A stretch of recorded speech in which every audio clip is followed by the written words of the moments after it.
வணக்கம் சிங்கக்குட்டியலா. நம்ம வீடியோவில் உள்ள டைட்டிலை பார்த்த உடனே எல்லாருக்குமே ஷாக் ஆகிருக்கும். அதாவது சிங்கப்பூரில் இனிமே வண்டி ஓட்டுறது வந்து ரொம்ப ரொம்ப சிரமமாக இருக்க போகுது. ஏன்னு கேட்டால் இந்த வருஷம் வந்து சாலை விபத்துனால நிறைய பேர் இறந்துருக்காங்க. அது மட்டும் இல்லாமல் சாலை விபத்து ஏற்பட்டு நிறைய பேருக்கு காயம் ஏற்பட்டிருக்கு. இதை தடுக்கும் நோக்கத்தில் சிங்கப்பூர் கவர்மெண்ட் வந்து ஜனவரி 1, 2027 ஒரு புது சட்டத்தை அமல்படுத்த போகிறாங்க. அது என்ன சட்டம் அப்படிங்கிறதையும், எந்தெந்த தவறுகள் செஞ்சால் எத்தனை பாயிண்ட் போயிடும், உங்களுடைய லைசன்ஸே கேன்சல் ஆயிரும் அப்படிங்கிற பற்றி A to Z step by ஸ்டெப்பாக சொல்ல போகிறேன். வீடியோவை ஸ்கிப் பண்ணாமல் கடைசி வரைக்கும் பாருங்கள். வாங்க வீடியோக்குள்ளே போகலாம். ஜனவரி 1, 2027 சிங்கப்பூர் கவர்மெண்ட்டு டிராஃபிக் ரூல்ஸில் நிறைய சேஞ்சஸை கொண்டு வந்திருக்காங்க. அதில் ஃபஸ்ட்டு பாயிண்ட் வந்து, நீங்கள் சிங்கப்பூரில் டிரைவிங் லைசன்ஸ் எடுத்து ஒரு வருஷத்துக்கு மேலே எத்தனை வருஷம் சிங்கப்பூரில் வாகனம் ஓட்டினாலும் சரி, எந்த ஒரு மிஸ்டேக்கும் பண்ணலை அப்படின்னா உங்களுக்கு 24 பாயிண்ட் கொடுத்துருப்பாங்க. அந்த 24 பாயிண்ட்டை 2 வருஷத்துக்குள்ளே நீங்கள் நிறையா மிஸ்டேக் பண்ணி 24 பாயிண்ட்டும் போச்சுன்னா மட்டும்தான் உங்களுடைய லைசன்ஸை தற்காலிகமாக சஸ்பென்ஷன் பண்ணுவாங்க. ஆனால் ஜனவரி 1, 2027 அப்புறம் நீங்கள் 2 வருஷத்தில் 18 பாயிண்ட் எடுத்தாலே உங்களுடைய லைசன்ஸை சஸ்பென்ஷன் பண்ண போவதா சொல்லியிருக்காங்க. நான் இப்போ சொன்னது உங்களுக்கு தெளிவாக புரிஞ்சிருக்கும். இதில் 2வது பாயிண்ட் வந்து, சிங்கப்பூரில் லைசன்ஸ் எடுத்து ஒரு வருஷம் கூட ஆகலை அப்படின்னா இதுக்கு முன்னாடி ஒரு வருஷத்துக்கு 13 பாயிண்ட் கொடுப்பாங்க. அந்த 13 பாயிண்ட்டும் ஒரு வருஷத்துக்குள்ளே நீங்கள் மிஸ்டேக் பண்ணி கட்டானா மட்டும்தான் உங்களை தற்காலிகமாக சஸ்பென்ஷன் பண்ணுவாங்க. ஆனால் ஜனவரி 1, 2027 ஒரு வருஷத்துக்குள்ளே நீங்கள் 12 டிமெரிட் பாயிண்ட்டு மிஸ்டேக் பண்ணி போயிருச்சு அப்படின்னா சிங்கப்பூரில் தற்காலிகமாக உங்களுடைய லைசன்ஸை சஸ்பென்ஷன் பண்ணிடுவாங்க. இதை நல்லா ஞாபகத்தில் வச்சுக்கோங்க. 3வது பாயிண்ட் வந்து, ஏதாவது மிஸ்டேக் பண்ணி உங்களுடைய லைசன்ஸை சஸ்பென்ஷன் பண்ணிட்டாங்க அப்படின்னா இப்போதைக்கு கரண்டில் வந்து நீங்கள் 12 வாரம் வரைக்கும் காத்திருக்கணும். ஆனால் ஜனவரி 1, 2027 ஏதாவது மிஸ்டேக் பண்ணி உங்களுடைய லைசன்ஸை சஸ்பென்ஷன் பண்ணிட்டாங்க அப்படின்னா 4 மாதம் வரைக்கும் நீங்கள் காத்திருக்க வேண்டிய சூழ்நிலை ஏற்படும். இதை நல்லா ஞாபகத்தில் வச்சுக்கோங்க. அதனால முதலாளி எனக்கு கால் பண்ணி வேகமாவான்னு என்னை வந்து தொந்தரவு பண்ணுறாரு, அதனால நான் ஸ்பீடாக போனேன் அப்படின்னு சப்பை கட்டாமல் டிராஃபிக் சிக்னலில் வந்து எல்லோ இருக்கும்போதே நீங்கள் நிப்பாட்டுறதுக்கு தயாராக இருக்கிற மாதிரி பார்த்துக்குங்க. ஏன்னு கேட்டால் நீங்கள் மிஸ்டேக் பண்ணால் உங்களுடைய பாயிண்ட் தான் போகும், ஃபைன் அடிப்பாங்க. சரிங்களா? அதை கருத்தில் கொண்டு பாதுகாப்பாகவும் சேஃப்டியாகவும் போங்க.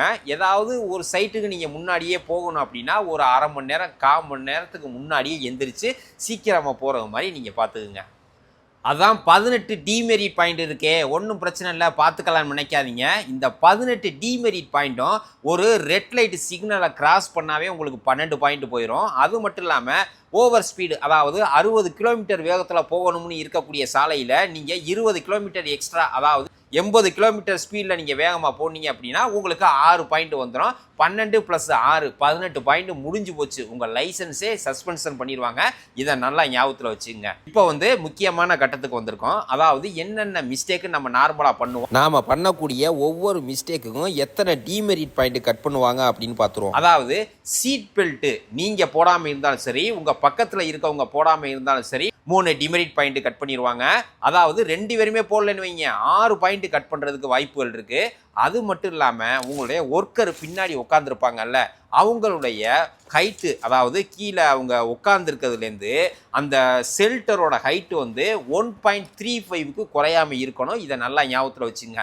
இதுவும் கம்மியாக இருந்துச்சு அப்படின்னா உங்களுக்கு வந்து 3 டிமெரிட் பாயிண்ட் கட் பண்ணிடுவாங்க. அடுத்த பாயிண்ட் வந்து டபுள் ஒயிட் லைன் சொல்லுவாங்கல்ல, அதாவது ரோடு டிவைடர்னு கூட சொல்லுவாங்க. இந்த லைனை நீங்கள் கிராஸ் பண்ணீங்க அப்படின்னா உங்களுக்கு 4 பாயிண்ட் கட் பண்ணிடுவாங்க. அது மட்டும் இல்லாமல் எமர்ஜென்சி வெஹிக்கிள், அதாவது ஆம்புலன்ஸு மற்ற இந்த சைரன் வச்ச வாகனங்கள் வரும்போது அதுக்கு நீங்கள் வழி விடலை அப்படின்னாலும் உங்களுக்கு 4 பாயிண்ட் கட் பண்ணிடுவாங்க. இதை நல்லா ஞாபகத்தில் வச்சுங்க. அதுக்கப்புறம் அதாவது ஸ்பீட் லிமிட் இருக்கக்கூடிய ஏரியாவில், எடுத்துக்காட்டுக்கு 60 கிலோமீட்டர் வேகத்தில் தான் நீங்கள் போகணும் அப்படின்னு இருந்துச்சுன்னா நீங்கள் 60 கிலோமீட்டருக்கு மேலே 80 கிலோமீட்டர் ஸ்பீடில் நீங்கள் போனீங்க அப்படின்னா 20 கிலோமீட்டர் ஸ்பீடில் நீங்கள் எக்ஸ்ட்ரா போயிருக்கீங்க. அப்போ உங்களுக்கு வந்து 6 பாயிண்ட் கட் பண்ணிடுவாங்க. இதை நல்லா ஞாபகத்தில் வச்சுக்கோங்க. அது மட்டும் இல்லாமல் நீங்கள் வந்து எடுத்துக்காட்டுக்கு ஸ்பீடு வந்து 60 கிலோமீட்டர் வேகத்தில் போகணும் அல்லது 70 கிலோமீட்டர் ஸ்பீடில் போகணும் அப்படின்னு இருக்கக்கூடிய இடத்துல 20லேருந்து 30 கிலோமீட்டர் எக்ஸ்ட்ரா போனீங்க அப்படின்னா, அதாவது 100 கிலோமீட்டர் ஸ்பீடில் போனீங்க அப்படின்னா உங்களுக்கு 8 டிமெரிட் பாயிண்ட் கட் பண்ண போவதா சொல்லியிருக்காங்க. அதுக்கப்புறம் ரொம்ப ரொம்ப முக்கியமான பாயிண்ட் என்ன அப்படின்னு கேட்டால், இப்போ எடுத்துக்காட்டுக்கு இப்போ எக்ஸ்பிரஸ்வே இல்லை மற்றவே இல்லை வந்து இப்போ 80லேருந்து 90 கிலோமீட்டர் ஸ்பீடில் தான் நீங்கள் போகணும் அப்படின்னு இருக்குன்னு வைங்க. நீங்கள் 30லேருந்து 40 கிலோமீட்டர் ஸ்பீடு எக்ஸ்ட்ரா போனீங்க அப்படின்னா, இப்போ எடுத்துக்காட்டுக்கு 70 கிலோமீட்டர் ஸ்பீடில் போகணும் அப்படின்னு இருக்குது.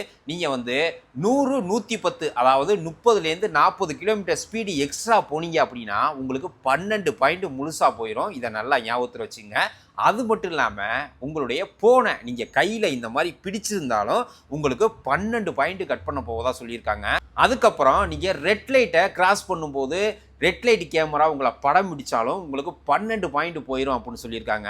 அதுக்கு அடுத்த பாயிண்ட் வந்து இப்போ எடுத்துக்காட்டுக்கு 50 கிலோமீட்டர் ஸ்பீடில் தான் போகணும் அப்படின்னு ஸ்பீட் லிமிட் கொடுத்துருக்க ஏரியாவில் நீங்கள் 50 கிலோமீட்டர் எக்ஸ்ட்ரா போனீங்கன்னா, அதாவது 100 கிலோமீட்டர் ஸ்பீடில் நீங்கள் போனீங்க அப்படின்னா உங்களுக்கு 18 டிமெரிட் பாயிண்ட் கட் பண்ண போவதாக சொல்லியிருக்காங்க. அதாவது ஒரு வருஷத்துக்கு மேலே உள்ள உங்கள் லைசன்ஸுக்கு வந்து 18 டிமெரிட் பாயிண்ட் தான் கிடைக்கும். இந்த 18 போணுச்சுன்னா உங்களுடைய லைசன்ஸை தற்காலிகமாக சஸ்பென்ஷன் பண்ணிடுவாங்க. நீங்கள் சிங்கப்பூரில் வாகனமே ஓட்ட முடியாது.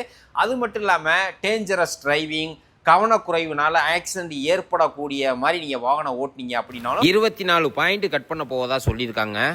இதை நல்லா ஞாபகத்தில் வச்சுக்கோங்க. அதனால வாகனம் ஓட்டும்போது பாதுகாப்பாகவும் பொறுமையாகவும் நீங்கள் வந்து வாகனத்தை ஓட்டுங்க. ஓவர் ஸ்பீடாக போகாதீங்க.